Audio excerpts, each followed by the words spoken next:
¿Por qué sí se le pudo llamar a Carlos Polit prófugo de la justicia y por qué no se le pudo llamar en este caso a Ronnie Aliaga? ¿O son prácticamente lo mismo? Mira, aquí la cuestión de fondo del problema no es jurídico ni constitucional, el problema es un poder político. Cuando Fernando Villavicencio contaba con la venia de la Embajada de Estados Unidos, con el poder político, el respaldo del poder político, él podía convocar a quien quisiera y no pasaba absolutamente nada. Entonces, en el mismo caso, en ese caso análogo, Poli estaba siendo investigado, lo mismo que sucede con Aliaga, y sin embargo él acudió, rindió su versión y no pasó absolutamente nada. Otro caso, hay muchos también casos análogos cuando, por ejemplo, cuando Clever Jiménez y Fernando Villavicencio estaban en la selva, es verdad, la periodista sabía su ubicación, dónde estaban, porque lo que se le está acusando a Pamela Aguirre es porque ella sabe la ubicación y no da toda esa información a las instituciones públicas.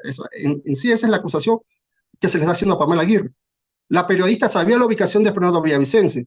En este caso, con esa lógica, ¿por qué no también se la amenazó, se la amedrentó a la ex periodista Tania Tinoco? En el otro caso que tú pones, que Carlos Poli fue a la asamblea también siendo juzgado, estaba siendo investigado, se le tomó su versión y ahí no pasó absolutamente nada. Como te digo, el tema aquí es el tema de poder, no es un tema ni jurídico ni constitucional. ¿Quién es el que tiene el poder para poder convocar y decide cuándo es un escándalo y cuándo es lo debidamente correcto? Temas vamos a arrancar junto a nuestro invitado Marlon Martínez, quien es experto en derecho, él es magíster en derecho, abogado litigante, a quien le doy la cordial bienvenida. ¿Cómo estás, Marlon? Qué gusto tenerte en La Otra Verdad. Muy buenos días, gracias por la invitación, un saludo a tus oyentes y bueno, estoy aquí para contestar y hablar un poco sobre la coyuntura política que ha sucedido estos últimos días. Sin duda alguna, hemos tenido días muy movidos, aunque bueno, semanas, meses, años muy movidos en el Ecuador. De un caso pasamos al otro, de un tema pasamos al otro. Parece que ya nos olvidamos el tema de Olón, de Daniel Noboa, Lavinia Balbonesi, la corrupción y posibles tráfico de influencias y posible corrupción en el tema de Olón. Pero ahora estamos en el tema de la fiscal Diana Salazar. Marlon, desde una vista ciudadana, desde una vista del abogado, desde una vista del derecho, ¿por qué se puede pensar que la fiscal Diana Salazar abandonó la comparecencia hace pocos días? Quizás por lo que Ronnie Aliaga le había acusado de haber mantenido chats con él. Bueno, aquí sobre esa pregunta hay dos interpretaciones que podríamos decir, la jurídica y la legal. La jurídica, no había impedimento por parte de la presidenta de la comisión para cambiar el orden del día. O sea, no hay una sanción que diga, se incurra una sanción, una falta grave o leve cuando un presidente de la comisión haga el cambio del orden del día. O sea, no hay una sanción. Primera, eso es para aclarar. Segundo, esa actitud demuestra de que realmente hay algo de fondo. Si fuera mentira, era la mayor oportunidad para desenmascarar a Ronnie Aliaga sobre esos argumentos, esas acusaciones que él hace. Entonces ahí sí te diría que ese comportamiento de la fiscal sí deja mucho que desear, porque si era su oportunidad para contrarrestar todos los argumentos o las acusaciones que hacía Ronnie Aliaga. Ahora, otro argumento que se dice, no es que él es prófugo de la justicia, sí, recordemos la presunción de inocencia. Toda persona que está sujeto a una investigación, una acción penal, se presume inocente hasta que no haya una sentencia ejecutoriada. Entonces, Ronnie Aliaga no tenía impedimento, más aún a una comparecencia de un órgano político, porque la pregunta era dentro de un proceso que se está llevando o se va a iniciar de un juicio político. Entonces, no había un impedimento ni legal ni constitucional. Además, los asambleístas tienen ese rol fiscalizador. Inclusive los asambleístas tienen fuero de Corte Nacional de Justicia, donde no pueden ser sancionados ni penal ni civilmente por sus opiniones o actuaciones dentro del ejercicio de sus funciones. y es precisamente lo que estaba actuando la presidenta de la comisión, en este caso la asambleísta Pamela Aguirre. Entonces, no veo yo cuál es la ilegalidad, la inconstitucionalidad de ese cambio de orden del día. Ahora, otra cuestión también es lo político, que ahí ya Antes de sería más entrar, discutible. Que antes de entrar a lo político, Marlon, ¿será que la fiscal huyó de la comparecencia? ¿Se podría interpretar de esa manera la actitud de la fiscal ante la Comisión de Fiscalización que le pedía cuentas precisamente a la fiscal general de la Nación, Diana Salazar? Yo diría que sí, sí huyó, pero también hay algo que también recalcar. De igual manera, la fiscal general actualmente no estaba en la obligación de comparecer porque todavía no ha iniciado el juicio político. Recordemos que ya cuando se inicia el juicio político, ahí sí ella deberá comparecer. Que en mi opinión, ahí era de incluir en este caso, la prueba testimonial o todas las pruebas que tiene, en este caso, el ex asambleísta Ronnie Aliaga, incluir dentro del proceso, no antes. Ahí, como te digo, ahí sí me parece un error político, pero no, tú me preguntabas si era ilegal. No, no es ilegal ni es inconstitucional la comparecencia de Ronnie Aliaga o la actuación de Pamela Aguirre, cambiar el orden del día. No consta como infracción en la ley orgánica de la función legislativa.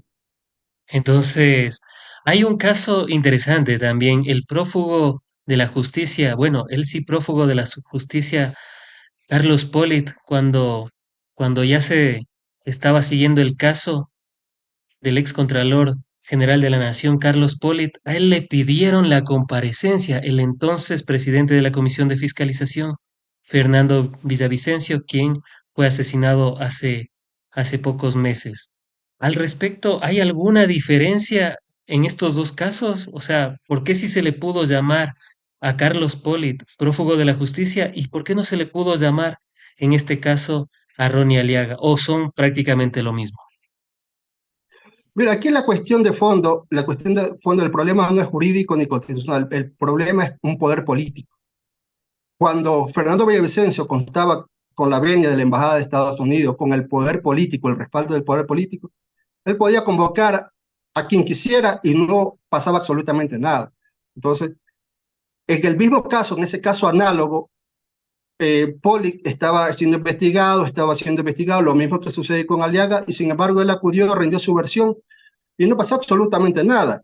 Otro caso, hay muchos también casos análogos cuando, por ejemplo, cuando Clever Jiménez y Fernando Villavicencio estaban en la selva. Es verdad, la periodista sabía su ubicación, dónde estaban, porque lo que se le está acusando a Pamela Aguirre es porque ella sabe la ubicación y no da toda esa información a las instituciones públicas. En sí esa es la acusación que se le está haciendo a Pamela Aguirre. La periodista sabía la ubicación de Fernando Villavicencio. En este caso, con esa lógica, ¿por qué no también se la amenazó, se la amedrentó a la ex periodista Tania Tinoco? En el otro caso que tú pones, que Carlos Poli fue a la asamblea también siendo juzgado, estaba siendo investigado, se le tomó su versión y ahí no pasó absolutamente nada. Como te digo, el tema aquí es el tema de poder, no es un tema ni jurídico ni constitucional. ¿Quién es el que tiene el poder para poder convocar y decide cuándo es un escándalo y cuándo es lo debidamente correcto? Prácticamente sería una lucha de discursos, una El poder lucha de político. posicionamiento a nivel de la opinión pública, más allá de la Exactamente. legalidad. Exacto. Perfecto. Para avanzar con los temas planteados, el caso Encuentro, hay algunos analistas que lo han señalado como de la corrupción y vínculos con el narcotráfico más grande en la historia del Ecuador.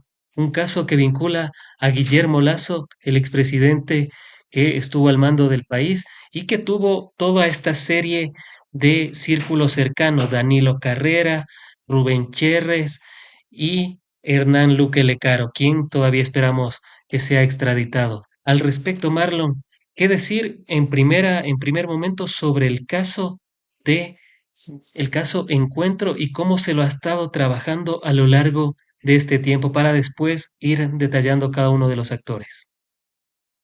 Bueno, sobre este caso Encuentro, que se llamó políticamente el Gran Hermano, el caso Encuentro, esto es parte también de lo que te decía hace un momento sobre quién está con el poder y de acuerdo a la selectividad penal. ¿Por qué? Porque en unos casos, cuando es contra un cierto determinado grupo político o personas, que pertenece a un grupo político que le molesta a los grupos de poder, ahí los juicios sí corren rápidamente, o sea, ahí no hay dilación, todos los términos que dice el COI se cumplen, entonces ahí sí no hay no se dilata, pero cuando es contra grupos de poder, ahí sí se dilata, inclusive se reducen, se cambian las conexidades de delitos, se lo cambian a delitos de menor pena. Por ejemplo, lo del caso Encuentro, que también está relacionado con los mismos actores, pero en otras circunstancias, como el delito de León de Troya, que son de narcotráfico. Tengo entendido que el caso Encuentro lo quieren acusar por tráfico de influencias. Además, dentro del caso Encuentro, también hay otro caso que se relaciona con eso, con el peculado del caso Flopec, donde está también Hernán Luque, con Guillermo Lazo.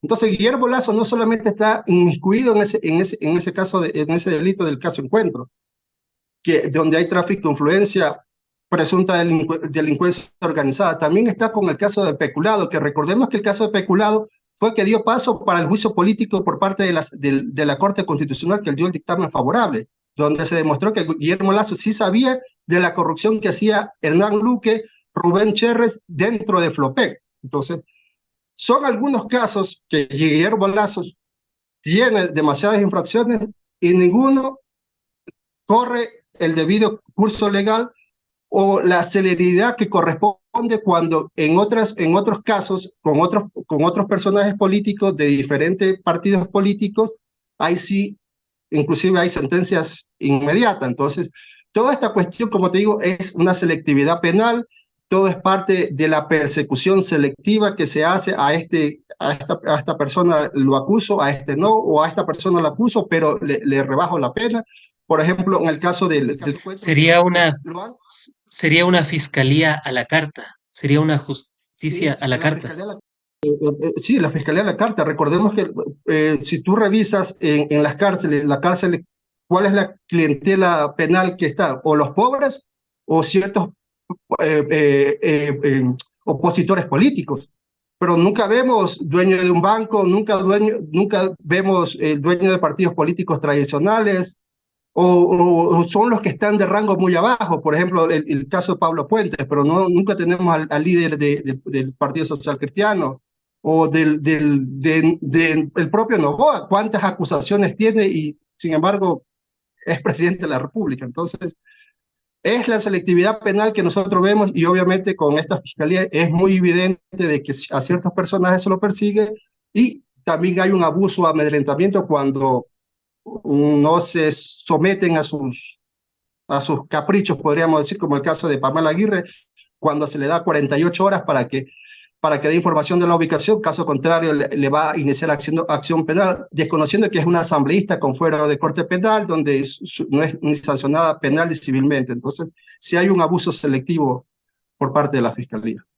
En torno a la inmunidad, brevemente, Marlon, y bueno, sabemos que en el Ecuador lo ilegal se hace legal y lo legal lo hacen parecer ilegal. ¿Podría escalar esto a esas instancias y realizar las diferentes acciones que, bueno, hemos visto cómo actúa la Fiscalía a la madrugada con medios de comunicación, allanando casas y demás? ¿Podríamos esperar eso de la fiscal Diana Salazar? Podemos esperar de todo, te digo, o sea, son capaces de legitimar una invasión a una embajada extranjera, o sea, no esperemos lo mínimo de esto de acá, sobre una rival política, podríamos decir, como es la asambleísta Pamela Aguirre, pero como te digo, o sea, la cuestión es poder judicial, constitucional y legalmente no hay una causal que diga que le van a destituir o que ha incurrido en una acción penal. Porque si se trata, ya, es que ella conocía la ubicación. Bueno, nosotros nos hemos ubicado se puede ubicar a las personas por WhatsApp o correo electrónico. Bueno, por un correo electrónico tengo entendido que ayer Pamela Aguirre remitió la información, los correos electrónicos. Pero si ella quiere saber realmente la ubicación, bueno, de acuerdo a la prensa, a los recortes de prensa, se supone que se presume que Ronnie Aliaga está en Venezuela. Bueno, vaya, búsquelo a Venezuela, pero esa función o esa obligación de detectar o de ubicar a un prófugo en la justicia le corresponde a la Fiscalía la función judicial, no le corresponde al legislativo o a un asambleísta realizar esos actos procesales. O sea, yo creo que se están invirtiendo los roles, donde la fiscal pretende que la asambleísta sea la fiscal y sea la canciller para que ubique y hable diplomáticamente para que lo extraditen, lo extraditen o lo capturen a Ronny Aliaga. Poco más quieren que le den haciendo el trabajo prácticamente. Recordemos, es lo mismo que pasa con Hernán Luque. Hernán Luque, ya la Corte Nacional de Justicia ya emitió la orden de boleta para la extradición, pero ya está dentro del campo administrativo, dentro de la Cancillería, para que haga el proceso administrativo entre el Estado ecuatoriano y el Estado argentino para que se remita la extradición. Pero eso no lo hacen. Por eso ya la responsabilidad del administrativo, de la Cancillería, Pero, no de la justicia. ¿por qué, y justo ya tocando el tema de Hernán Luque, por qué, por ejemplo, en el caso de los familiares de uno de los narcotraficantes conocidos del Ecuador, al día siguiente de lo que les capturaron, los trajeron al Ecuador, los trajeron a los familiares, a la esposa y demás? ¿Por qué en este caso Hernán Luque Lecaro no le quieren traer? Quizás es por el vínculo que tiene con Guillermo Lazo y toda esta corrupción y vínculos con el narcotráfico que algunos analistas han señalado como de la más grande en la historia del Ecuador. Ahí también hay una posible respuesta, como te digo, el poder. O sea, Foucault decía, el poder es una bestia magnífica. Aquí opera el poder, porque si Hernán Luque hubiera sido un familiar de Fito Macías, ¿no? De Fito Macías ya lo hubiera, del gobierno argentino, ya lo hubiera expulsado. Pero como es Hernán Luque, si están esperando el debido proceso de la extradición, yo creo que ahí es parte y parte. Recordemos a quién representa también ahora Argentina, un gobierno de derecha, grupos de poder. Ecuador representa un gobierno de derecha, grupos de poder, pero cuando es contra alguien de su grupo o parte de los grupos de poder, ahí sí respetan y respetan el debido proceso diplomático, judicial. Pero cuando no es una persona de los grupos de poder, ahí sí cometen abusos o esperan a que lo pida tal Estado, sino que lo expulsan inmediatamente, como pasó con los familiares de Fito Macías. O sea, ahí también es una cuestión de poder, no es judicial, sino es un tema de poder ahí. Y bueno, el tema de la extradición no es que sea muy nuevo, pero en la consulta popular se lo ha planteado, se aprobó por parte del pueblo ecuatoriano.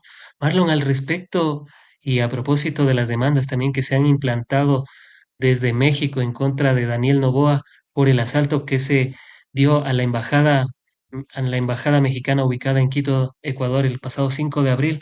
Desde tu perspectiva, y bueno, obviamente en este momento tiene inmunidad Daniel Noboa, pero no va a ser presidente toda la vida. Puede ser que en un futuro pueda, llegue a ser extraditado por la justicia mexicana. Puede ser que México, si es que avanza el proceso, obviamente, y se demuestra que violó los convenios internacionales, que no podía asaltar una embajada, una embajada extranjera y todo lo demás, podría ser que en un futuro, y como lo están planteando algunos diputados, inclusive desde la fiscalía, pueda ser extraditado a México después de que sea presidente, obviamente. Yo considero que sí, porque ya presentaron la denuncia en México contra el presidente sobre el asalto a la embajada. Entiendo yo que es un diputado. Adicionalmente, hay una denuncia, entiendo también, que presentó la madre de Jorge Glass allá en México. Entonces, ya hay dos denuncias, dos denuncias. Uno de los requisitos para que proceda la extradición también dice, una vez aprobado el tema de la extradición, que ganó la consulta, ahora ya corresponde reglamentar el procedimiento. El procedimiento ahora ya lo van, en este caso le corresponde también a la Corte Nacional de Justicia, pero también uno de los requisitos principales para que opere la extradición es que debe haber un Estado requiriente, un Estado solicitante que diga, yo quiero a tal persona, porque eso es lo que no nos dicen. Los metieron en la consulta de que si era narcotraficante o era cualquier delincuente extraditado a Estados Unidos. O sea, nos hicieron creer que solamente a Estados Unidos se lo podría extraditar. No, la extradición puede abarcar a cualquier país, pero siempre y cuando que ese país lo solicite. Entonces, con México y Ecuador sí hay un tratado específico entre ambos estados para el tema de extradición. Ahí creería que debería modificarse ese tratado y ya adherirse con la nueva, en este caso, el resultado actual de ese tema de la extradición, adecuarse, pero antes de la consulta ya había un tratado de extradición entre ambos países. Es verdad que la Constitución prohíba que la extradición de ecuatorianos hacia un país extranjero, pero ahora con ese tratado y con la aprobación de la extradición y con el Estado solicitante, en teoría no habría, tendría que darse la extradición en este caso de Daniel de Noboa. O sea, ahí no le veo yo impedimento o por qué decir a él no aplicaría. Perfecto. En torno, y para seguir hablando del caso Encuentro, tomando en consideración a Danilo Carrera, cuñado de Guillermo Lazo, que inclusive ponía a ministros, que inclusive se vio dentro del caso, hay que retomar y contextualizar, el caso Encuentro se dio a través de un informe policial denominado León de Troya. O sea, fue un informe policial que desenmascaró todo este entramado de corrupción, vínculos con el narcotráfico, inclusive con la mafia albanesa. Al respecto, Marlon, ¿qué decir de que, por ejemplo, Danilo Carrera está en prisión domiciliaria, tiene medidas cautelares después de todo lo que se le ha acusado y que inclusive la fiscalía le ha presentado por tráfico de influencias y no por delincuencia organizada, inclusive el tema de corrupción que se ha venido demostrando a través, insisto, de un informe policial? ¿Qué decir al respecto? O sea, mira, esta cuestión también, volvemos a lo anterior, cuestión de poder.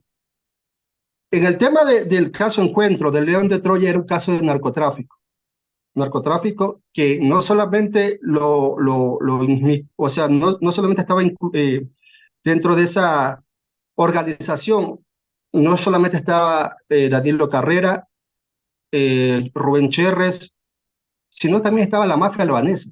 Es decir, era toda una estructura organizada, delincuencia organizada, que operaba sobre el caso de León de Troya. Inclusive estaba el señor Bernardo Manzano, recuerda que era trabajador de Novoa, que eso también lo denunció Que en fue el, y en llegó a el ser ministro de Ministerio, Agricultura y sí, luego el Ministerio de aumentó la Agricultura cantidad de exportación que daba de los banano. permisos, sí, que daba los permisos de las cajas para la exportación. Eso es parte de una delincuencia organizada. Pero ¿qué hace la fiscal general? Une los dos juicios entre León de Troya y el caso Encuentro y los acusa por tráfico de influencia. Que es decir, le reduce la pena porque el delito de narcotráfico, de delincuencia organizada, es de 16 a 19 años de prisión y el de tráfico de influencias de 3 a 5 años. Entonces, le reducieron la pena ¿para qué? Para que se beneficien obviamente las personas que están involucradas, que son parte de los grupos de poder, para que se beneficien y tengan penas más favorables. Es decir, después de 3 o 5 años, ya el caso de Encuentro ya será juzgado y ya no habrá pasado nada. Pero si era un caso de narcotráfico, la sanción era hasta 19 años.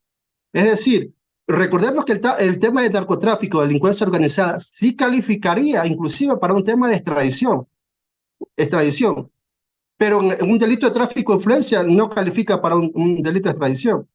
Entonces, esa también es una de las estrategias de la fiscal general, reducir obviamente al grupo al que ella se pertenece o cree pertenecer para favorecerlo.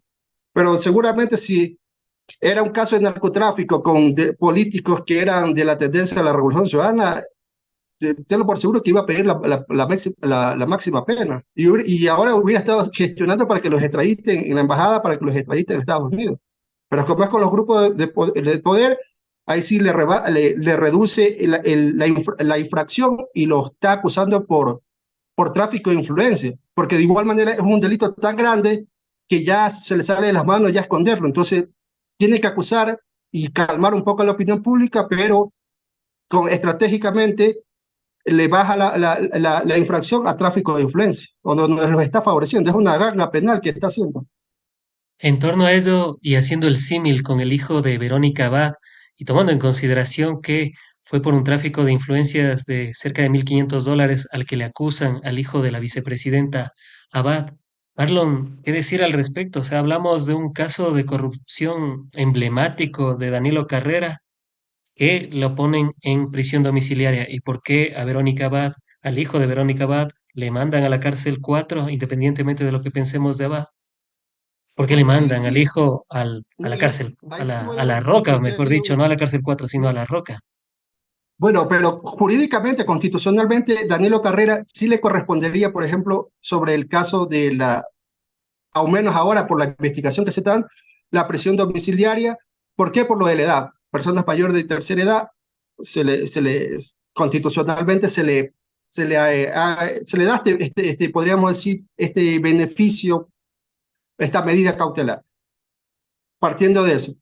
Pero la cuestión es de que lo del caso de la vicepresidenta Verónica Abad, sí, ahí volvemos a la cuestión, la cuestión de la selectividad penal, de que como esta persona tiene el tráfico de influencia y se le demostró $1.500, lo acusan y lo meten y lo mandan a la roca. La roca. Cuando, por ejemplo, Guillermo Lazo, que también ha estado inmiscuido, está el libre campante, Danilo Carrera, Hernán Luque, el propio Bertrand Manzano. Entonces, vemos, todo es una cuestión de poder. Eso es una de las cuestiones a veces discrepo con colegas penalistas y a veces inclusive académicos que no entienden esta cuestión de poder, que lastimosamente esa respuesta no la vas a encontrar en el COI o en la Constitución. Recordemos que por la Constitución todos somos iguales, pero en la práctica se obedece esta cuestión de poder y a quién se obedecen, en este caso las autoridades, ciertas autoridades judiciales, al momento de acusar cuando son rivales políticos y son condicionamientos inclusive que da la propia embajada, porque cuando no acusas a cierto sector o no acusas a cierta persona, no te alineas con ciertas directrices que ellos dan, les quitan la visa. Para muchas personajes aquí políticos y pertenecientes a la función judicial, quitarles la visa norteamericana es lo peor que les puede pasar. Entonces, muchas veces ese Claro, no se condicionamiento pueden lo dar un hace. paseíto por Miami y bueno, las series, las narconovelas siempre nos muestran que los mafiosos terminan yéndose a Miami. Yo no sé por qué no hacen algo en Miami en contra de estas personas Bueno, realmente, pero pero esa respuesta o esas interrogantes no la vas a encontrar en el COI o en la Constitución. Y muchos penalistas, como son tan literales a lo que dice la norma, si no dice la norma, no existe. Entonces, por eso yo soy una especie de abogado que discrepo con esas posturas de que dicen no, porque si no se lo ha acusado es porque no hay debidas pruebas y se debe seguir el cauce legal del debido proceso, te dice. Bueno, pero en un caso, sí, perfecto, el debido proceso, pero que sea a todos por igual. Pero a unos sí los acusan, a otros sí los meten en la roca, a otros sí le dan arresto domiciliario, medidas cautelares del arresto domiciliario. Por ejemplo, el caso de Jacobo Bucarán, que es el caso de ahora de la droga que lo encontraron. ¿Cómo se justifica que él se quitó la, la, el brazalete de arresto domiciliario y estaba en una fiesta de narcos y se lo demuestra, se lo encuentra que no estaba con el brazalete y sin embargo nuevamente se le otorga el arresto domiciliario? Cuando esa ya era cuando una es una persona de causal tercera para, edad. esa ya era una causal para ponerlo en Claro, prisión preventiva, por lo menos, ¿verdad?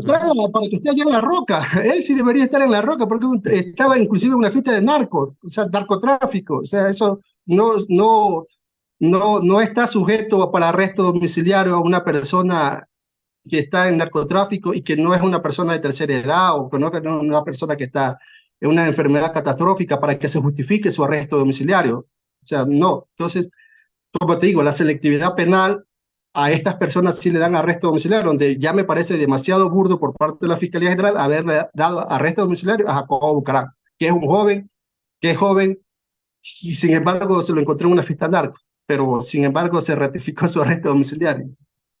Parece chiste, pero bueno, ese es un diario vivir en la justicia ecuatoriana.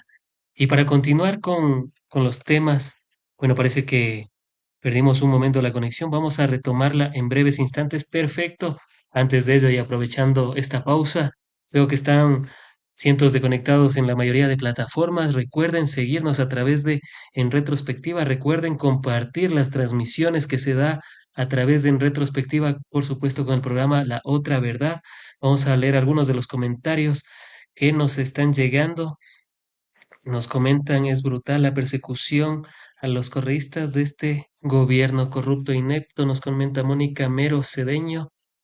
José Arturo Velázquez nos manda un like. Muchísimas gracias, Mauro. Y a todos los que nos siguen comentando. Patricio Villavicencio Cobos nos comenta los lacayos de los narcos. Pues bueno, vemos cómo está actuando la fiscalía y Guillermo Lazo, actúa y todos los demás. Gracias a todos por sus comentarios. Eli Cabrera, es justicia selectiva muy evidente. Muchísimas gracias. Recuerden compartir. Recuerden, un segundo nada más les toma poner el botón de compartir y ya está más gente enterándose de lo que estamos tratando a través de En Retrospectiva.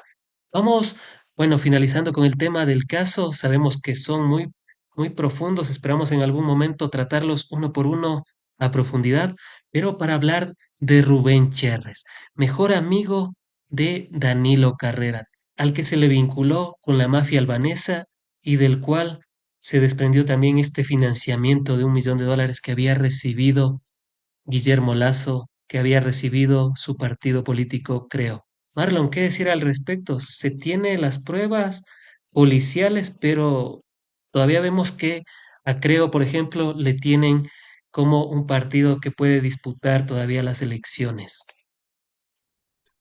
Bueno, es lo que comentó lo que tú leíste de una persona que dice que de la justicia selectiva. Es eso, justicia selectiva, porque el caso de Rubén Cherres fue asesinado, inclusive fue asesinado a pocas cuadras de una casa de Guillermo Lazo, en un barrio privado, donde no hay cámaras alrededor, donde extrañamente nunca se ha explotado el teléfono, el celular de Rubén Cherres, o si se lo tiene, se lo ha explotado, no se hace público los chats, como en el caso de Leandro Dorero, sí se lo hace. Entonces ahí son las contradicciones de la fiscalía, que un caso sí publica chats para perjudicar a cierta tendencia política, pero cuando están inmiscuidos las personas del grupo de poder, ahí sí no hay publicación de chat, que se debe resguardar toda esa información confidencial, ahí sí es confidencial. Lo mismo pasa con el teléfono de Fernando Villavicencio, todavía no sabemos a los chats de Fernando Villavicencio qué mismo tienen qué mismo tenía en el teléfono, si fue votado al río o si lo tiene por otro lado, manifestó que lo tenía el FBI, que ella tenía una copia, pero nunca vemos los chats. Ahora, te digo así, un tema ya muy personal. Yo no estoy de acuerdo con la publicación de chat, sean culpables o inocentes. ¿Por qué? Porque eso Justamente, contamina el debido justamente es proceso una de las penal. preguntas. ¿Es legal hacer toda esta exposición? Yo veo países como Colombia, como Estados Unidos, como Rusia, que no se hace esta exposición. O sea, Marlon, ¿el Ecuador es brillante? ¿Tiene que exponer estos chats o no se debería exponerlos? ¿No? Eso sería exponer eso en un foro internacional, quedamos en vergüenza. Esto lo que se está demostrando es la persecución penal, el lawfare. El lawfare existe, aunque muchos penalistas, muchos académicos lo nieguen. El propio Eugenio Zaffaroni lo reconoce el lawfare, que es una estrategia para perseguir a ciertos grupos políticos que incomodan a los grupos poderes. Es el mismo escenario aquí en Ecuador, en Argentina, en Brasil, inclusive tengo entendido que ahora se está dando ese mismo escenario en España. Es eso, la persecución judicial, donde son jueces fiscales muy sumisos a la Embajada de Estados Unidos, donde ellos obedecen tanto a los grupos de poder y las directrices del embajador de Estados Unidos. ¿Por qué? Porque ellos son los que ponen el, el, la cuestión política dentro del país, aunque muchos los nieguen. A este se persigue, a este no se persigue. ¿Cómo podemos explicar de que Danilo Carrera, inmiscuido con la mafia albanesa, en casos de corrupción de delincuencia organizada, se reunía con el propio embajador de Estados Unidos en fiestas aquí en Ecuador y en Miami, entonces, en Estados Unidos, ¿no? Entiendo que fue en Washington o en Miami. en fiestas. Entonces, ahí vemos también la selectividad del embajador al momento de acusar. A narcos generales, como el general, me parece, Arauz, me parece, como no se sometió él, a él sí lo destituyeron, le quitaron la visa, pero los otros generales, que claramente, por ejemplo, como Tanya Varela, la madrina, a ella nunca le han quitado la visa, cuando ella también estuvo inmiscuida en casos con la maestra Vanessa, y denunciado por el propio Fernando Villavicencio cuando era asambleísta, pero ahí no pasa nada. Como te digo, todo es una cuestión de poder selectivo, una selectividad penal, persecución a cierta tendencia política para tratar de destruirlos económicamente, moralmente y políticamente. Porque no solamente en el campo judicial lo destruyen, sino también moralmente y políticamente. Y Eso es lo que sucede. económicamente, porque esas demandas son Económicamente, cuantiosas, sí, pues. cuesta, cuesta. Ese es destruir al adversario político en todos los campos. Y obviamente la fiscal general, debo reconocer, es una buena alumna en el tema del lawfare. No, pues ha sacado, ahí sí creo que ha sacado 10/10 y no 10/20 como en la prueba escrita. Vamos Otra avanzando cosa, con Frank, el... Frank, Frank, otra cuestión de lo de chat me dijiste. Esto dentro de la cuestión penal se llama la doctrina del fruto del árbol envenenado. ¿Qué quiere decir esto? Que si la fiscalía hace conocer pruebas, indicios, ojo, indicios de responsabilidad a cierta persona que esté involucrada en un delito, si lo hace público o no se le da el debido trato, esa prueba ya se contamina. Inclusive la propia Constitución, en el artículo 76 sobre el debido proceso, toda prueba debe ser obtenida legítima, de manera legal, legítimamente, y toda prueba que haya sido obtenida ilegítimamente carece de eficacia probatoria. Y esos chats, ¿cómo fueron obtenidos? Eso tampoco se explica. Ahí solo dice, hablamos de chat, por ejemplo, del chat, me acuerdo de un chat que publicó entre Norero y Mayra Salazar, donde Mayra Salazar decía que iba a ir a México a visitar a Rafael Correa, y esa era la prueba relevante donde decía que Rafael Correa estaba en México. Sí, pero todo es a través de terceros. O sea, nunca se mostró un chat de Rafael Correa que diga, sí, ¿sabes qué? Sí, Mayra, te espero. O sí, Leandro Torero, te espero en México, un ejemplo. O sea, no. En cuestión de derecho, por ejemplo, en la Facultad de Derecho hay un ejemplo siempre que lo ponen, por ejemplo, si me van a acusar de asesinato, más que sea hay que mostrarle el cuerpo. O sea, acá te acusan de corrupto, de todo a cierto sector político, lo asuntan de corrupto, de narcotráfico, de delincuente, de ladrón, de todo, pero nunca le muestran la prueba material, el nexo causal, porque la prueba testimonial no es suficiente para meter preso a una persona. Un chat no es suficiente para meter a una persona. Si yo dentro de un chat digo, yo a Prat le di $500,000, por ejemplo, por sentido común, por cuestión de nexo causal, debo mostrar el depósito en el banco que deposité, pues, o sea, debo hacerlo concordante con la opinión que yo estoy dando donde está el mensaje del chat de WhatsApp. Pero no hay eso. O sea, nunca muestran el nexo causal entre la prueba testimonial y la prueba material, que eso es lo fundamental dentro del juicio. Ahora, hay otra cuestión también, otra responsabilidad también por parte de los jueces penales, porque los jueces penales también están en la obligación, ellos son el semáforo de decir, ¿sabe qué? Está la parte acusada, está la fiscalía donde dice que él es responsable, él como parte neutral debe decir, a ver, aquí está el chat, pero ¿dónde está la prueba testimonial que demuestra esto? Hay otra también, ahí viene otra respuesta donde los jueces también por temor, por represalias a su familia, o también podríamos decir por casos de corrupción, por favores políticos, o por temor que le quiten la visa norteamericana, es que obedecen y sentencian todas las barbaridades que expone la fiscalía. Y tampoco es así. El rol también de los jueces penales también está dejando de qué desear, que están permitiendo toda esta persecución penal dentro del sistema ecuatoriano. Porque ellos, Me si recuerda tuvieran ese mucho, valor de enfrentarse, lo negarían, pero no lo hacen. Asumen todo lo que dice la fiscalía. me recuerda mucho a ese meme, a esa caricatura en el que sale el juez mirando a la televisión y Eh, dice, y le preguntan, ¿qué está haciendo, juez? Espera un momento, estoy viendo a quién lo van a sentenciar. Vamos a ver qué es lo que va a decir la justicia. El juez viendo en la televisión qué es lo que debería es decir el real. juez. Eso es real, sucede en la práctica. Como te digo, esa explicación o esa cuestión no lo vas a encontrar en los papers académicos o en el COIC o en la Constitución. Eso sucede en la práctica.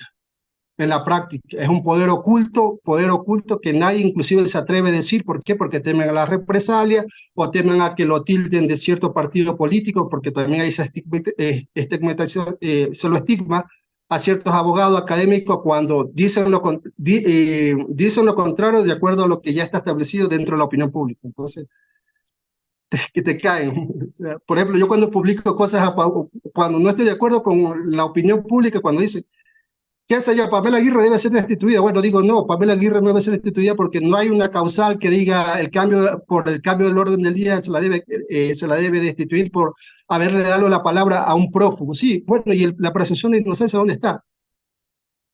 Entonces, todos somos inocentes hasta que no haya una sentencia ejecutoriada. Y en el caso de Betacta, si todavía no hay sentencia ejecutoriada. Inclusive ahorita tengo entendido que todavía está en audiencia para formular cargo. Entonces todavía no están ni en la etapa de instrucción fiscal para decir ya se va a dar la audiencia de juicio y ya va a haber la sentencia. No hay ni eso, y peor aún, no hay ni sentencia ejecutoria. Entonces, Ronald Aquí Lega es nosotros, inocente. Se aquí presume inocente. nosotros aquí primero juzgamos en el país, ¿no? La justicia, la fiscalía, primero juzgamos, se sacan los medios, se hace el linchamiento mediático y luego se trata de encontrar las pruebas y cuando no encuentran las pruebas no son ni siquiera capaces de pedir unas disculpas públicas ni una reparación integral. Pero ese es el país en el que vivimos, amigas y amigos. ¿Ustedes qué piensan que nos están viendo a través de sus teléfonos inteligentes, tablets y demás recursos tecnológicos? ¿Es buena la justicia en el Ecuador? ¿La fiscalía es como la manifiestan toda una proeza de mujer? ¿O realmente está sirviendo a ciertos grupos de interés? Vamos a seguir avanzando y para abordar el caso y seguir profundizando sobre el caso Metástasis en torno específicamente, bueno, el caso es muy amplio, ¿no? Pero queremos queremos detallar el tema de lo que dijo Mayra Salazar y de estos detalles de que supuestamente operaba una presunta red de corrupción en la Corte Provincial del Guayas relacionada con grupos de narcotráfico. Al respecto, Marlon, esto podría ser, claro, el caso, todavía no hay una sentencia, pero ¿hay algún indicio? Tomemos en consideración que María Josefa Coronel, la que era directora de la Judicatura del Guayas, había manifestado así, bueno, para parafrasearla, que todos sabían lo que estaban haciendo ahí, que los socialcristianos se habían tomado las cortes, en fin, un sinnúmero de cuestiones que también podrían llegar a explicar lo que está pasando en el país con la violencia y la delincuencia. Marlon, ¿qué decir al respecto de este caso Bueno, sobre de este Mayra caso, Salazar y María Josefa Coronel? sobre este caso Metástasis, recordemos de que María Josefa Coronel obviamente siempre ha sido parte, no es de los grupos poder, pero ha trabajado con los grupos de poder, muy cercana a todas las cúpulas de Guayaquil, de acá de Quito. Eh, Ahí también vemos otro ejemplo de selectividad penal de grupos de poder, porque por ejemplo lo del caso de Wilmer Terán, que estaba del presidente del Consejo de la Judicatura, a él sí lo acusaron y lo metieron preso, inclusive está en La Roca. Pero María Josefa Coronel, que ha tenido acusaciones de tráfico de influencia, inclusive ha sido acusada por fiscales que confirman el tráfico de influencia de María Josefa Coronel, sin embargo, ahí no ha pasado nada. Entonces ahí sí hay una selectividad penal de que a ciertas personas se acusa y a otras personas no acusa. Ahí también vemos también la relación de Mayra Salazar, que era la operadora política de este Norero y que era el nexo entre María Josefa Coronel, la presidenta de la Corte Provincial de Justicia del Guayas, presuntamente también el Pablo Muentes. Entonces, pero a María Josefa Coronel no le hacen nada y ella sigue de cónsul en Miami. Entonces, volvemos a lo mismo. Es la selectividad penal que a una persona sí se le acusa y a otra no se la acusa. Cuando eres de los grupos de poder o simpatizas con los grupos de poder, ahí sí tienes inmunidad. Pero si tú no eres de los grupos de poder y me sirves te estoy hablando como la fiscal, y me sirves para yo legitimarme mediáticamente, entonces te voy a acusar y te voy a meter preso porque tú no me representas nada o no saco ningún beneficio contigo. ¿Qué es lo que pasa, por ejemplo, con esta chica Mayra Salazar?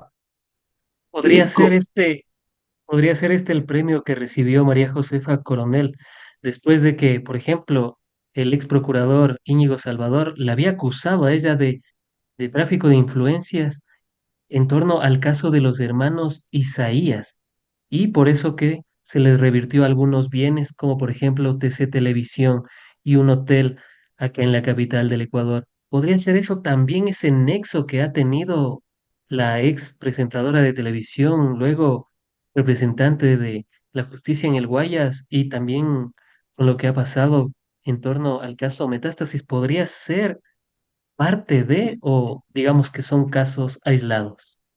yo no descartaría, o sea, no me parece descabellado eso de que obviamente los hermanos Isaías son parte de los grupos de poder, entonces para favorecer a cierto, a estos personajes que inclusive fueron exiliados, que siempre se le pidió la extradición cuando estuvo en el gobierno de Rafael Correa los hermanos Isaías, pero nunca Estados Unidos se dio para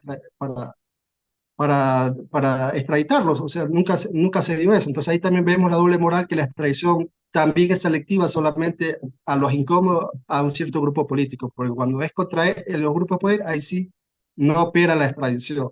Entonces María Josefa Coronel puede ser también que benefició también a los hermanos Isaías. Como te digo, ahí también hay responsabilidad de los jueces, porque yo siendo juez esa restitución de los bienes de los hermanos Isaías es a través de garantía constitucional. Si yo como accionante, yo puedo escribir, tú como accionante o peticionario, tú puedes escribir lo que te dé, o sea, lo que tú quieras, pero es el juez que tiene que analizar y discernir, a ver, esto es constitucional, esto es válido, esto no es válido, esto yo lo rechazo, esto es procedente, esto es improcedente. Pero un juez constitucional del Guayas accedió a esa acción y decidió devolverle los bienes de estos hermanos de Isaías. Entonces también era una barbaridad constitucional, también se cometió ahí, donde la responsabilidad también es de los jueces que accedió a eso. Entonces, no solamente María Josefa Coronel, ahí sí es una delincuencia organizada ya de cuello blanco, donde opera dentro del Consejo de la Judicatura, que es la parte administrativa. Los jueces dentro de la función judicial, que son los que emiten la sentencia. Entonces, todo ya es estructurado, una delincuencia organizada estructurada, donde salieron a favor de los hermanos de Isaías. Entonces, yo no descartaría eso, que también sea un pago de favor, pero también el retractarse, primero acusar a Jaime Nebot, decir que él sabía y al siguiente día decir que no, que se equivocó. Entonces también yo diría que son muchos los beneficiarios de los pagos de favores con María Josefa Coronel. O sea, no Y a propósito, solamente el caso de hermanos Isaías. Y a propósito del tema, Marlon, he revisado el caso y hasta el año 2016, por ejemplo, la Procuraduría General del Estado había manifestado todo lo expuesto, todos los años que se habían llevado a juicio, inclusive las demandas a nivel internacional que habían puesto los hermanos Isaías en, en torno a los derechos humanos, que supuestamente se les había violado los derechos humanos. Sin embargo, la Corte, si la memoria no me falla, fue de la ONU o de la OEA de Derechos Humanos, dijo que no se había vulnerado el proceso, que todo había seguido en marcha y que prácticamente ellos debían de cumplir la condena. La de 8 años de prisión preventiva me parece que fue la única que se observó por parte de este organismo, pero lo demás, el proceso, la incautación de los bienes, el peculado y todo lo que inmiscuyó en torno al feriado bancario, prácticamente lo aceptaron. Marlon, ¿se puede después de todo este proceso, después de 15, 20 años de un proceso legal y judicial, donde inclusive los organismos internacionales ratificaron que se siguió el debido proceso en el Ecuador, se puede que un juez, ojo, de primera instancia, haga esto y les exculpe a los hermanos Isaías? O sea, ¿se puede hacer eso? Como te digo, hay un refrán que dice que en teoría, la teoría y la práctica es lo mismo, pero en la práctica no. En teoría se puede, en la práctica acá pueden hacer cualquier cosa. Pero lo que dice la norma, por ejemplo, la Constitución, la Ley Orgánica de Garantías Jurisdiccionales y Control Constitucional, que es la ley procedimental de las garantías constitucionales, donde ahí decidieron devolverle los bienes al hermano Isaías, eso no era procedente, porque ese era un tema ya que ya estaba, era una cosa juzgada que ya se había juzgado en la Corte Nacional de Justicia. Es decir, aquí sí había hasta inclusive sentencia ejecutorial. Entonces aquí ya no hablábamos de la presunción de inocencia de los hermanos Isaías. Ya habíamos de los responsables, de los culpables del feriado bancario, del atraco bancario, que eran parte también los hermanos Isaías. Hubo ya una sentencia donde los de peculado, sí, peculado y conclusión, me parece, ellos inclusive estaban en Estados Unidos, y recuerdo que en el gobierno de Rafael Correa se pidió la extradición, se insistía con la extradición y nunca se dio. Ya estaba toda la sentencia, ya se determinó, pero vino María Josefa Coronel con este juez que le adjudicó, me parece que fue una jueza, esta acción constitucional y decidieron devolverle. Y obviamente, como todo, volvemos ahí a lo mismo, como todo está coordinado, delincuencia organizada, de los grupos poderes que están dentro de las instituciones públicas, que ahora se está demostrando que inclusive Ecuador ya no es un Estado constitucional de derecho y justicia, sino es un Estado corporativo, bananero, porque inclusive ahora se supo que el presidente del Consejo de la Judicatura fue abogado de Daniel Noboa. Entonces, qué coincidencia que tenemos a la Consejo de la Judicatura que ha sido inclusive empleados del presidente. Tenemos a los ministros que han sido empleados y amigos del presidente. Tenemos a una primera dama que cuando le conviene es funcionaria pública y cuando no le conviene no es funcionaria pública porque dice que no recibe presupuesto del Estado, pero obvia que al ser ella la esposa del presidente tiene poder, que es lo que vamos, el poder, y ella tiene la capacidad de decir a esta persona hay que hacer esto, esta licencia ambiental va a salir a favor, esto no sale. Entonces, ya tenemos un Estado corporativo que todo obedece inclusive al presidente de la República y a otros actores políticos, por ejemplo, como Guillermo Lasso, que también es una persona de poder aquí en este país, que que han normalizado lo imposible, porque esa cuestión de los hermanos Isaías no se podía jurídicamente, pero la realidad lo han hecho, y como no hay un procurador imparcial que diga voy a luchar contra esta injusticia, ¿por qué? Porque inclusive ya hay una sentencia, un procurador que defienda al Estado realmente, no hay un procurador que diga eso, ¿por qué? Porque es empleado de los grupos de poder, entonces no pasa nada. Es lo mismo, por ejemplo, el caso de la embajada que fueron al Tribunal Internacional de Justicia, donde el gobierno contrató abogados externos cuando tenemos un procurador. Entonces, ¿para qué está el Procurador General del Estado, que es el abogado de las instituciones del Estado, el abogado del Estado, donde conoce causas nacionales y causas internacionales?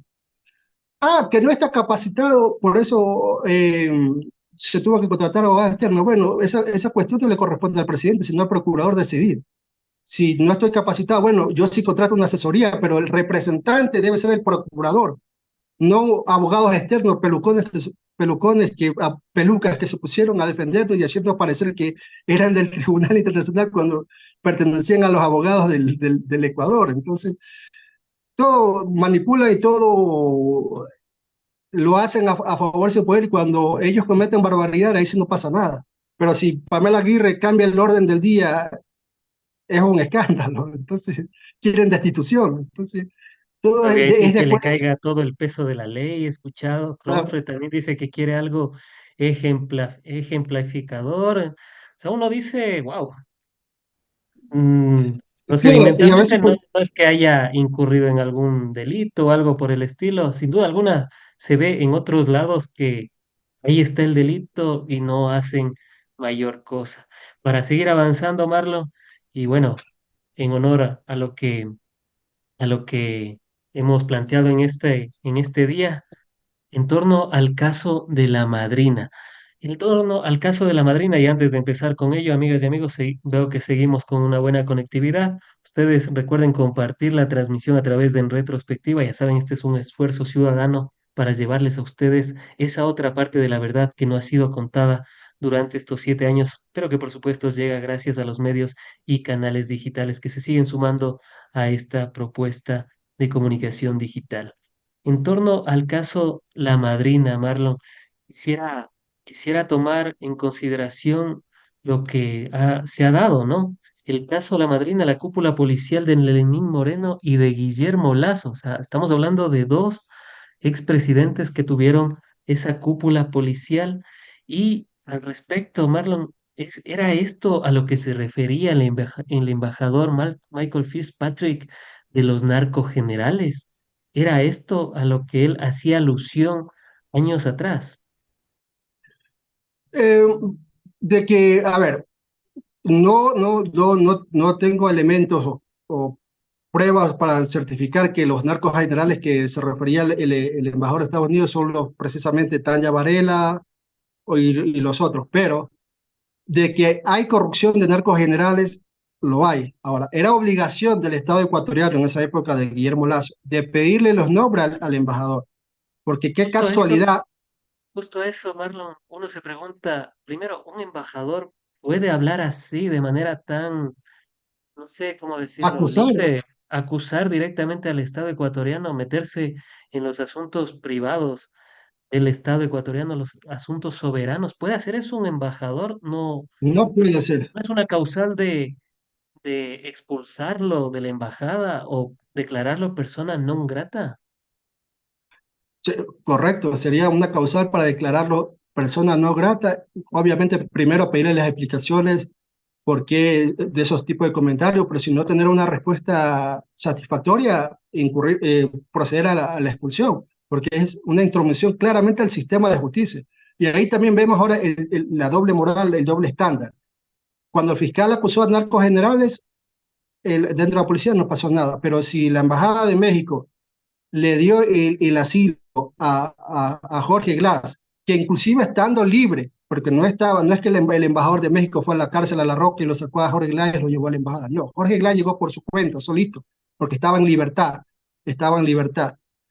A la embajada le dieron el asilo, sin embargo, mira lo que pasó con el gobierno, bombardearon todo, pero ahí, no, ahí sí le dieron con todo a la Embajada de México, ¿no? Porque cómo se le ocurrió al embajador decir eso, se está inmiscuyendo en el sistema de justicia. Pero el embajador de Estados Unidos da nombre de narcos generales, no de narcos soldados policiales o de narcos cabos, no, de narcos generales, es decir, donde están las cúpulas policiales, los que se encargan para la seguridad. Y ahí no pasa realmente nada. Desconozco los temas centrales si este Arauz tenía que ver con ese tema central. Desconozco el general Arauz que fue que le quitaron la vice. Desconozco ese. Pero si le iban a quitar a Arauz, ¿por qué no le quitaron a Tanya Varela o al resto de generales? Que claramente Tanya Varela y dos generales, no recuerdo el nombre, que están inmiscuidos en el caso de León de Troya. En el caso de León de Troya, Giovanni Ponce y Mauro Vargas. Giovanni Ponce, sí, Giovanni Ponce, inclusive Giovanni Ponce, en las declaraciones del policía que estaba a cargo de la investigación, Giovanni Ponce le manifestó a este policía que ese caso ya se cerraba, del caso de León de Troya, por disposición de la fiscal. ¿Y qué hicieron con esa fiscalía? Rangel, creo que se llama Rangel, está huido, temo por su vida, porque lo van a matar a él y a su familia. Entonces, ¿por qué entonces, si le quitan el aviso a este general Arauz y le dieron la baja, me parece, ¿por qué no le hicieron con este general Ponce y con Tania Varela? Donde Tania Varela y este general Ponce están en el caso de León de Troya y que fue investigado por Fernando Villavicencio. ¿Acaso Fernando Villavicencio no es el ídolo de ahora de los grupos de poder, es el estandarte de del el Robespierre de la anticorrupción, el incorruptible, no es Fernando Villavicencio? Y él fue que hizo el informe donde está nombra a Talla Varela cuando no era comandante general en la época de Moreno, era comandante en el Guayas, era la que le daba facilidades a la mafia albanesa allá en Guayaquil. Porque recordemos que Tania Varela fue comandante general ya cuando fue Lenín Moreno y fue ratificada en inicio de gobierno de Guillermo Lazo, Tania Varela. Pero ella fue, antes de ser comandante general, ella fue también comandante en la provincia del Guaya. Fue, fue nombrada por el informe de Fernando Villavicencio. Entonces, ¿por qué no la acusan? ¿Por qué no le han quitado la visa? Entonces, si volvemos a lo mismo, todo es cuestión de poder y selectividad penal. A unos los acusan, a otros no los acusan. Y eso también explicaría por qué ella no está en prisión preventiva, porque a ella no se le ha hecho un allanamiento a su domicilio o al lugar donde ella esté. Bueno, la Claro, respuesta ya la podemos ir nosotros en concluyendo. casos menos graves han hecho los allanamientos. Por ejemplo, con el chat de Torero, simplemente con el chat de Torero, allanaron ahí en la isla de Colí a la presidenta de la Corte Provincial del Guayas, a la jueza de la Corte Provincial del Guayas y a Carlos a Pablo Muentes. Entonces, con un chat de Norero. Ahora, imagínate con un informe cuando era asambleísta Fernando Villavicencio nombra a Tania Varela, pero ahí no pasa nada. Entonces, volvemos a lo mismo. Todo es cuestión de poder, todo es cuestión de selectividad penal, que a unos sí los acusan y a otros no los acusan. Entonces, y eso no es Hombre, derecho, eso es pura politiquería, la partidización de la justicia, lo que se ha convertido el Ecuador estos últimos 7 años. Todo esto parte a raíz del Trujillato, de la cuestión de Morelos que se tomaron las cortes, la Corte Constitucional, la Corte Nacional de Justicia, todo hicieron, todo transitorio, todo parte desde ahí, porque todos fueron subrogantes. Entonces, y todos los han legitimado y ahí no ha pasado nada.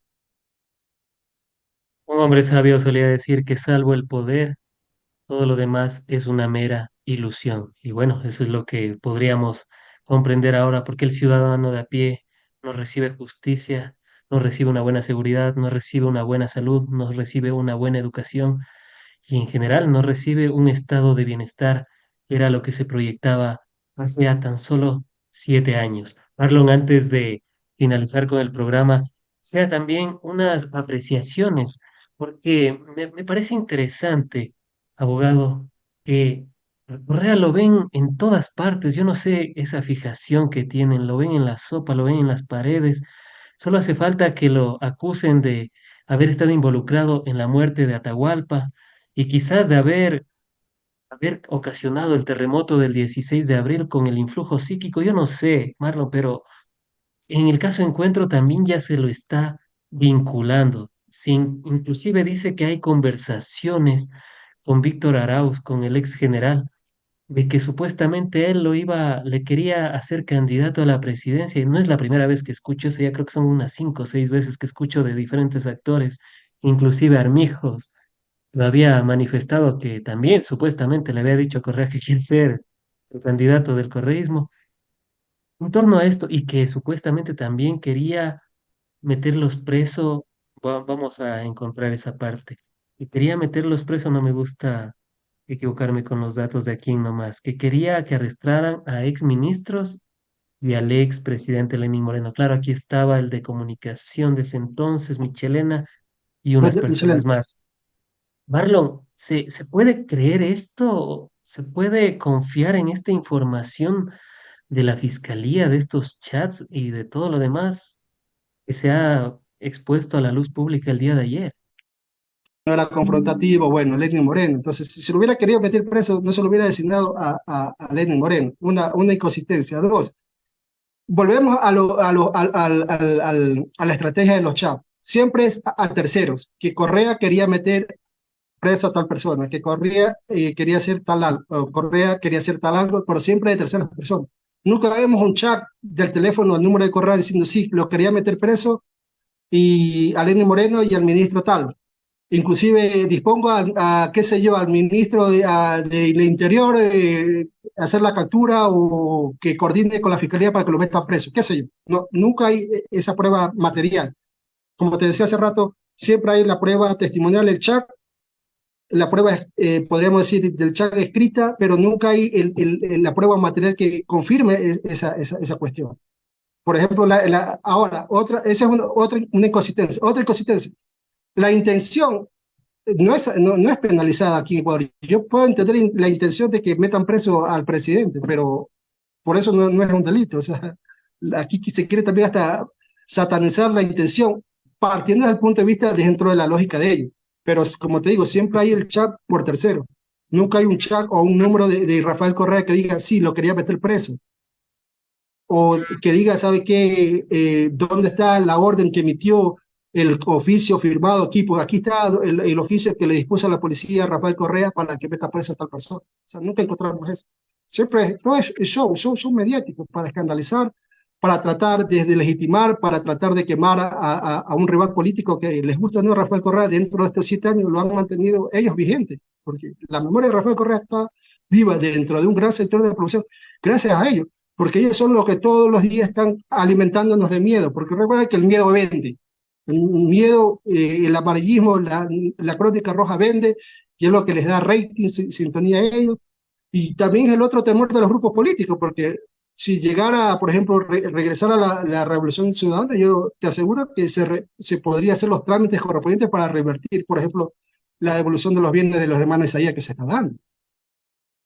Un ejemplo, entonces a eso no les conviene, cobrar las deudas millonarias que debe el propio presidente. Entonces, todo es un conglomerado de situaciones, de hechos que llegan a una conclusión. No queremos que vuelva este tipo y por eso hay que atacarlo y quemarlo políticamente.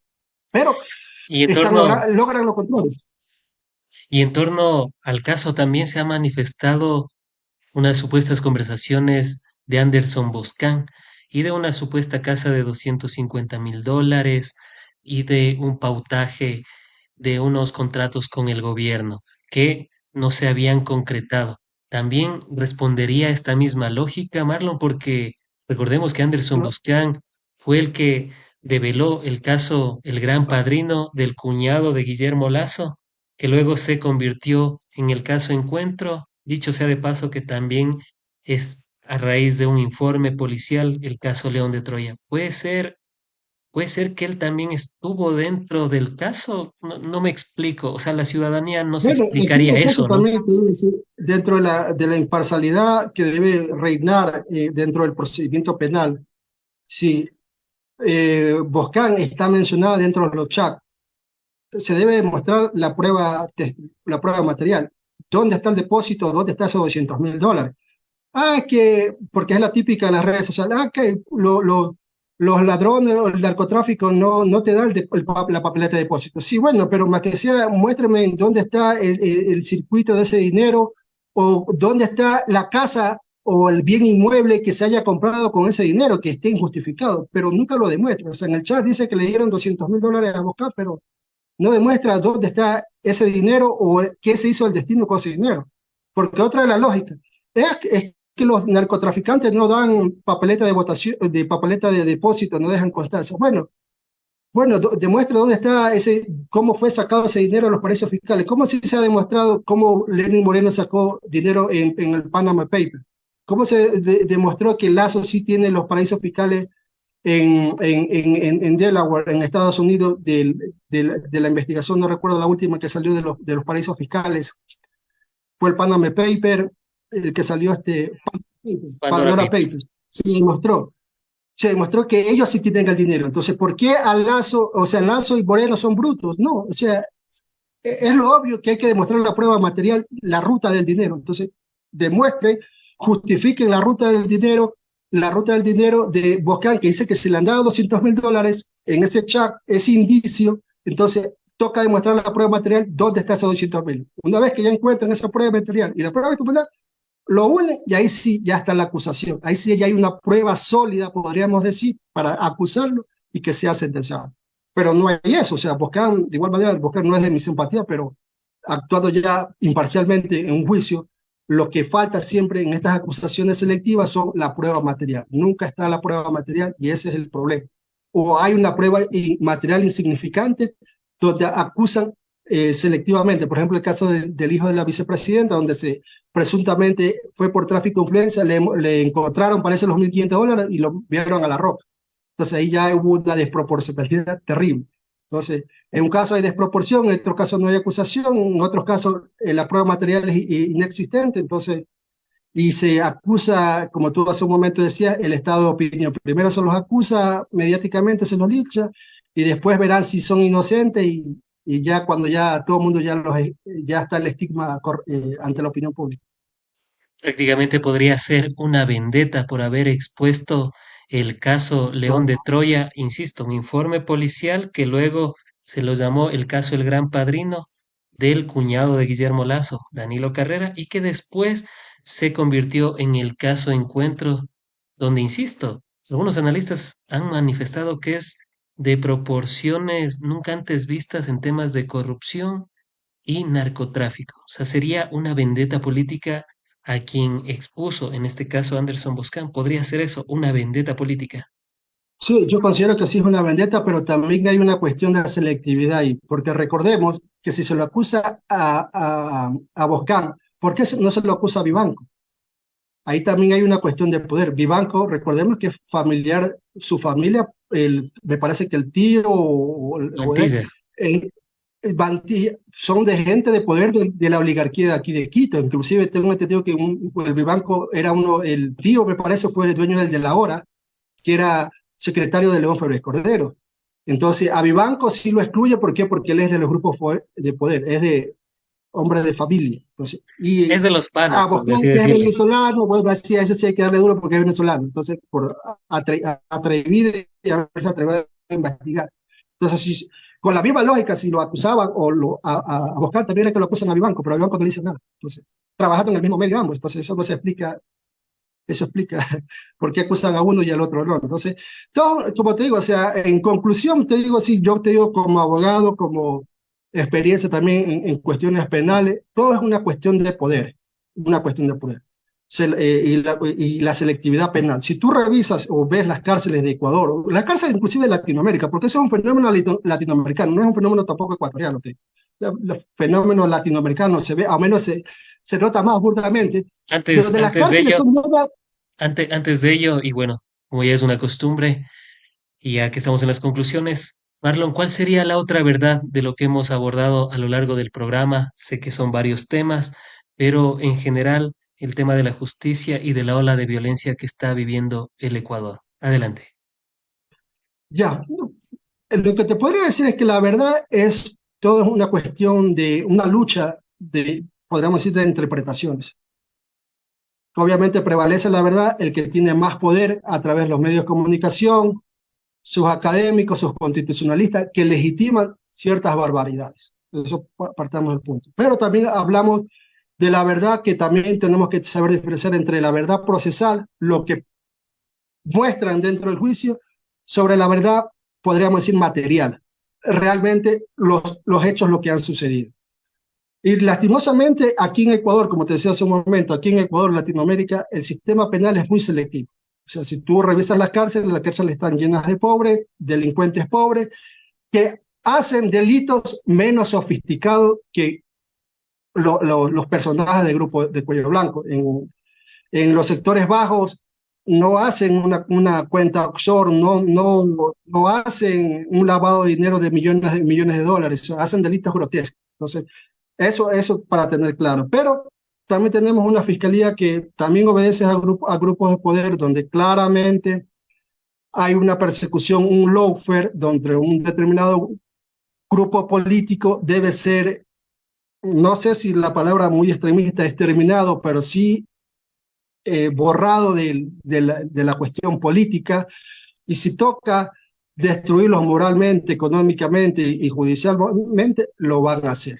Mientras haya fiscales y jueces afín al grupo poder, inclusive cuando no se le dé todas las garantías, porque un juez, por ejemplo, un juez puede dar una sentencia en derecho, pero si sabe que al dar esa sentencia lo están esperando a la salida sicarios para matarlo, tenlo por seguro que él va a acusar a esas personas. O sea, va a ignorar el debido proceso y va a acusar a esas personas. Entonces, mientras no, y además, mientras la corrupción siga en el sector privado, la corrupción en el sector público seguirá.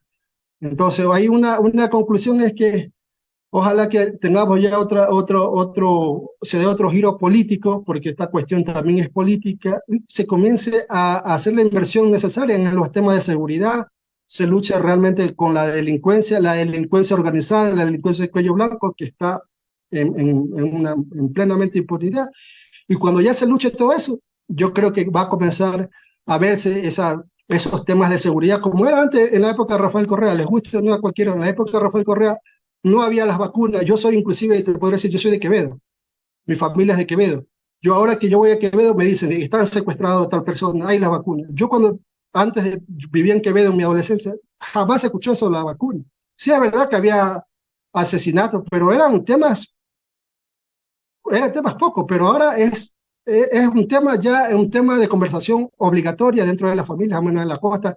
Se nota más el tema de delincuencia, secuestro, las vacunas. Acá en Quito todavía estamos un poquito más, podríamos ir un poco más seguros, pero en la costa se evidencia más. Que mientras no se combata la seguridad con políticas públicas, la delincuencia va a seguir aquí en este país y la impunidad, obviamente, también va a seguir. Entonces, ahí ojalá que en el 2025 ya se dé un giro político y se comience a combatir la delincuencia desde la raíz. Porque si solo combatimos desde las hojitas a los delitos de bagatela o los delitos selectivos, la impunidad y la corrupción van a seguir, como los casos que tú has mencionado, caso León de Troya, caso Encuentro, y casos que son ignorados por la opinión pública, pero que son realmente bochornosos que no se sancionan. Han sido las apreciaciones del abogado litigante Marlon Martínez.